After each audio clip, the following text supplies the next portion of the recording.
In 2011, George Barna conducted a research project that he claims is one of the most challenging projects he ever undertook. Over the period of 6 years, his organization made telephone contacts with 15,000 people, and they were asking them questions about their spiritual life, their Christian faith formation and development. They were trying to ascertain where are people in North America in their walk with God, so to speak. The results were astonishing. Barna found from his research that people tend to find themselves at one or another of what he calls the 10 transformational stops.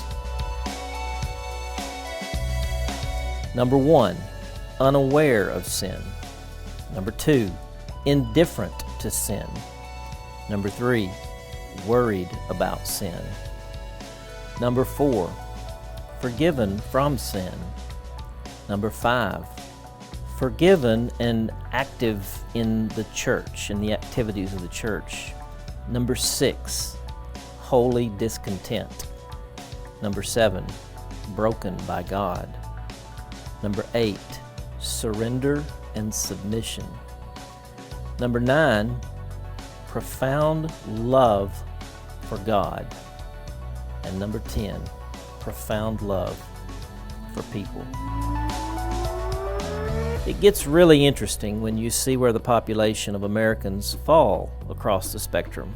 1%, 16%, 39%, 9%, 24%, 6%, 3%, 1%, 0.5%,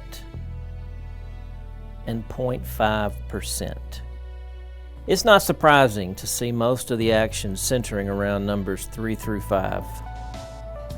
You're a sinner, you need a Savior.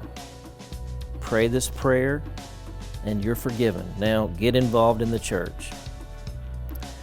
What's fascinating, though, is the way the spectrum begins to break down after the first half. From number 6, holy discontent, through number 10, profound love of God and people, 9 and 10, only 11% of the population fall within that range. On the other side, 1 through 5, we see 89% of the American population, according to this research. It seems clear that we're going halfway, but not the other half.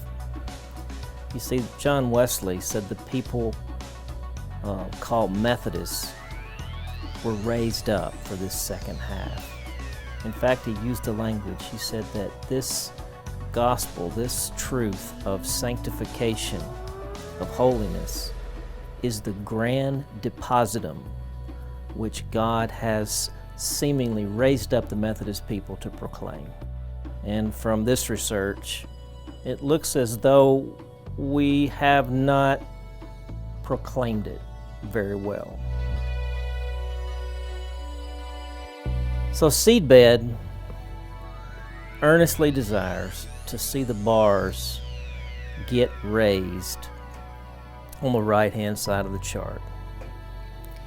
On justification by grace through faith, we stand squarely with the magisterial reformers of the church. But we think today what is most needed is a revolution of sanctification, a renaissance of scriptural holiness. In the 18th century, Count Zinzendorf, who was a founder of a Moravian community at Herrnhut, great influence on the Wesleyan movement, maybe said it best when he said, many people will follow the Lord halfway, but not the other half. He said they will willingly give up possessions and property and wealth, but it touches them too deeply to disown themselves. See, that's what the whole gospel is about. It's about profound profound love for God and profound love for people. Seedbed exists to sow that whole gospel into the whole world. Will you join us?